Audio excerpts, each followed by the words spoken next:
Hello and good day. This is the Bible Bard. A bard is a storyteller who recites in the past traditional texts usually associated with a particular oral tradition.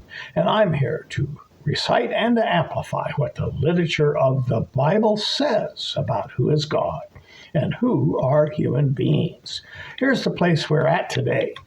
Those of us who read the Bible as literature notice the reappearance of various literary motifs in the text. Today we look at one of those using as our primary source the 2 Samuel chapter 19. We will look at the details of this narrative in a moment. The motif repeated here and other places is as follows. A favored person is rejected. Later, he returns as a divinely appointed figure. Those he returns to have different responses to his return, depending on both their past relationship and actions and their current attitude toward the returning king or authority. Here's some of the biblical stories where this motif is found. For example, in Joseph's, in Genesis 42 through 45, his story from around 1900 to 1800 BC, the Middle Bronze Age. He's the youngest son of Isaac and is loved and privileged by his father as a young boy. However, as a teenager, his brothers reject him and sell him into slavery. But after several disasters that placed Joseph in prison, he is finally taken from prison by Pharaoh and elevated to the job of prime minister, an authority in the land of Egypt. Later, he's revealed in authority to his brothers who rejected him. He returns and is accepted as their benefactor. The second one we want to look at is Moses in Exodus chapter 4 through 12 and chapter 32. This is about 1446 to 1406 BC during the late Bronze Age. And Moses is a privileged person who's been raised as a royal in Pharaoh's palace. As an adult, he discovers his ethnicity is that of the Hebrew slaves. And he kills a native Egyptian who he finds abusing one of his fellow Hebrews, and then he has to flee the country. Later, he comes back, he returns as God's prophet to deliver the Hebrew nation from slavery. During this cycle, he is accepted by the Hebrews, then rejected. His authority increases until all of the next generation fully accept him as God's prophet. We have also the story of Jephthah. We've done this one before, Judges chapter 11 and 12. This is around 1100 to 1050 BC when this story takes place. His mother is a prostitute. So when he grows up, his half-brothers reject him and kick him out of the land their father owns. But later, when they are in trouble by a military invasion, they call him back to become the leader of their army. He is victorious and he battles the invaders and then returns to his family as the leader of their clan and becomes a judge appointed by God for, I think, around 20 years. The next one we find is a fellow named Nehemiah from the book Nehemiah, chapter 13. This is during the Persian Empire, the reign of Artaxerxes I, about 432 BC. Nehemiah is a slave to the king of Persia, but he is allowed to go back to Jerusalem to reestablish temple worship for the remnant Hebrews who have returned to their land after their Babylonian captivity. Now he leaves after he's done some work in Jerusalem, and he goes back to the king of Persia. But when he returns as ruler to Jerusalem, he finds the temple he was sent there to build has not been built. The people have corrupted themselves by intermarrying with the pagans in the land. And he reestablishes Jehovah worship, confronts the inhabitants for breaking the law on intermarriage, and we get a new Hebrew culture from this. We see this also. Jesus told a parable in Luke 19, verses 11 through 27, in which this motif is dominant. In this story, a nobleman goes away to receive a kingdom, and he provides 1 mina each, a unit of value, for each of 10 servants to invest while he is away. He returns after he's been made king in this foreign land and calls for his servants, it says, in order to find out what they had gained with the resources he gave them. That's Luke 19, verse 15. Those who were faithful and used the resources they were given are rewarded. An unfaithful servant, though, is judged, and what he had been given is now taken away from him. The enemies of the king are now killed. That's verse 26. And so the king establishes his control.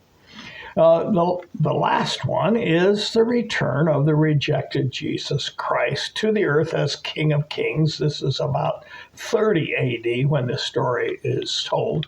And this theme of the return of the king culminates with this narrative of the return of Jesus. It's the biggest one in the Bible. In the story of Jesus, he is presented to the nation of Israel as the promised Messiah. But he is rejected. He is crucified. Then, surprisingly, he rises from the dead, returns to earth for a period of time, then goes to heaven with a promise that one day he will return to the earth as King of Kings and establish a promised worldwide kingdom that will last 1,000 years. You wonder where J.R.R. Tolkien got the idea for the title of one of his stories, The Return of the King. I hope you can see a biblical narrative pattern emerging in these several stories over a period of about 1,800 years. This motif is persistent. Here is literature, not a conspiracy of editors trying to cobble this idea together. Instead, this is literature, different authors writing at different times, not knowing each other and not collaborating over this 1,800 years. Now let's look at detail at the return of the king in the story of David, king of Israel, in 1 Samuel. In this story, King David has been rejected as king of Israel by the people who have chosen instead of him his son Absalom in an insurrection. This happened about 979 BCE. David and his entourage, his court, are forced to flee Jerusalem as Absalom and his army comes in. And they flee into the eastern desert past the Jordan River. In the civil war that follows, Absalom is killed finally, and a perplexed population finally decides to bring back the king who was rejected and reestablish his rule. As he returns to power, David is greeted on the highway by 3 people in the story. This is such wonderful literature. The first man is named Shimei. And when the king was fleeing, this guy ran along the hills, throwing stones and dirt at the king and his people. And he cursed the king as he fled, saying, get out, you murderer, you scoundrel. You have come to ruin because you are a murderer." And quote, that's 2 Samuel 10, verses 7-8 from the NIV. Shimei said this because David had given 7 of the former king Saul's sons to be executed by the Gibeonites. And Shimei was a Benjaminite from Saul's tribe, therefore a relative of Saul. You can see 1 Samuel 16, verses 5 through 8 in the NIV for more on that story. So this is the first fellow who greets the king. And in a moment, we'll get at what he actually says when he greets him. The second fellow is a guy named Mephibosheth, and he is a grandson of the king, the former king David replaced. Although through his father Jonathan, the son of Saul, with whom David had given his word to protect Jonathan's children. Mephibosheth was lame due to a childhood injury, so he did not go with David when David fled from Jerusalem during the rebellion. Ziba is the steward of Mephibosheth's household because David had given all of Saul's property back to him. So he has this extensive property inherited from his grandfather, the former King Saul. And this steward comes along and brings David a caravan of donkeys loaded with food. And after he has given David his gifts of support, he lies to David about Mephibosheth, saying that David didn't, or that Mephibosheth did not flee with David because he's waiting it out in the capital city, hoping that out of this rebellion he will become the new king of Israel. But this, we find out, is a lie. The third fellow who greets David is a man named Barzillai. And he's a rich 80-year-old fellow who, after David flees across the Jordan River to the fortified city of Mahanaim in the hill country of Gilead, Barzillai sends David food and supplies to take care of his people and his court who are all there with him. These three characters greet the king as he returns to power in the kingdom. Of course, this is literature. It's also history. But it's interesting what we are given in the story and what we are not given. There's obviously other people who are greeting David, and there's all kinds of things occurring. But what the story presents is so important. And most of what the Bible Bard presents from the Bible in this podcast are verses, texts, and narratives that are easy to understand, where the meaning of the words and phrases that I quote are self-explanatory.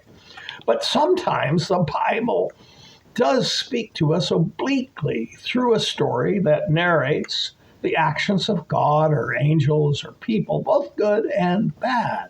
And we are left to draw our own conclusions about what the story suggests or teaches. This is literature. What might we suggest the story of David returning as king to his capital, Jerusalem, is about? And this happening again in 979 BCE. In most Bible stories following this motif, the story is concerned with the reactions of those who greet the king upon his return, rather than with the views of the king himself.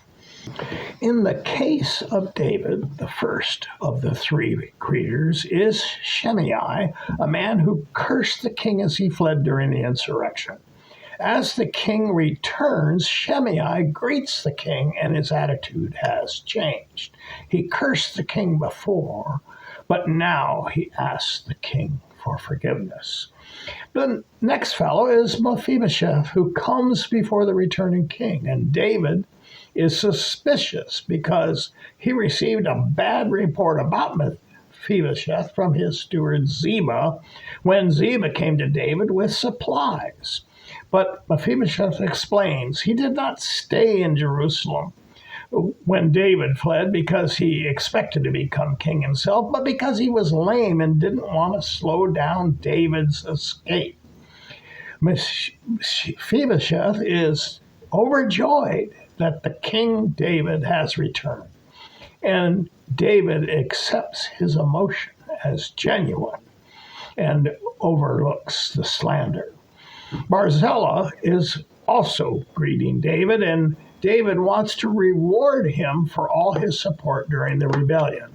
But Barzillai says he's too old to want to go with David back to the city, and suggests David reward probably a relation named Kimham, who is to receive the kindness of David, which he personally Kimham did not deserve, but was given him due to his faithfulness of his father Barzillai.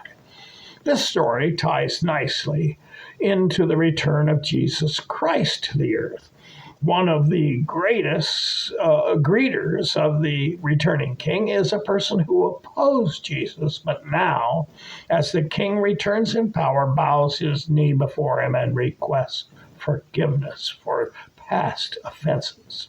The soldiers around the king in the story of David want to punish and kill the rebel, but instead the king forgives him. Then the slandered lame man shows up, rejoicing that the king has returned. He is questioned about his loyalty by the returning king, but his true emotion over the king's return overcomes the slander of the devious steward. The crippled son of the king's former friend knows he was protected by the king in times past because of the king's promise to his dead father. Yet now, after knowing the king personally, sitting at his table, he has loved the king himself and rejoices at his return and forgives the slandering, greedy servant, saying, "Let him take everything of the material goods." Finally, the loyal and faithful old man greets the returning king, and the king wants to reward him for his faithfulness. But the old man says, "Reward this other person in my stead." And the king agrees to this and gracefully takes the designee under his protection into his household. Now, we might ask ourselves in this story, which of these three groups of greeters do we fall into?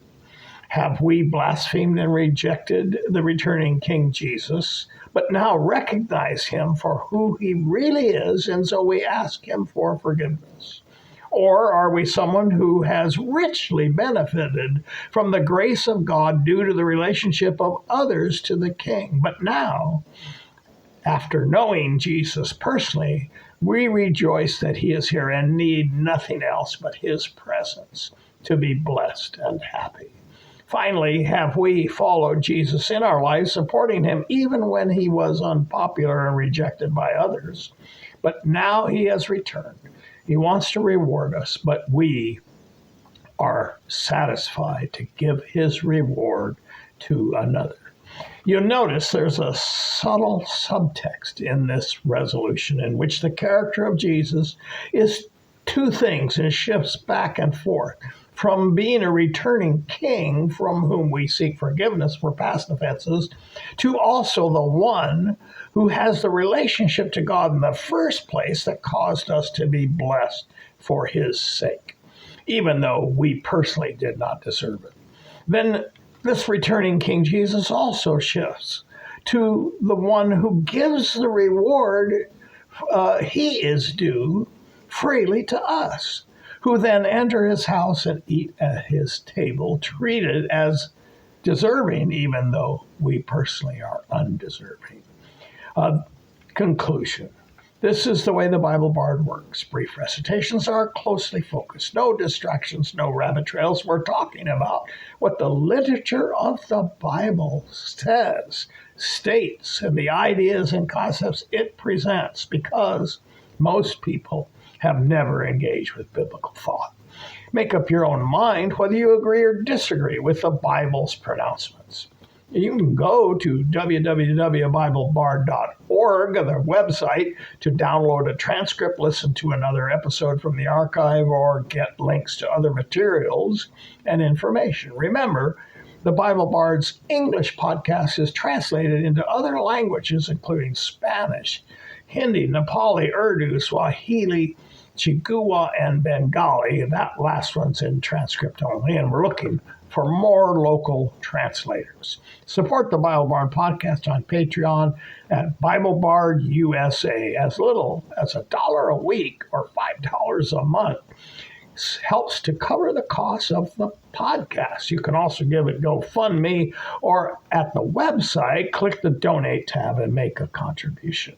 Send the Bible Bard any question or remarks you care to offer to BibleBardUS@gmail.com. Glad to hear from you, and thanks in advance for following, for subscribing to, sharing, and commenting on the Bible Bard content from our many platforms, both audio and video.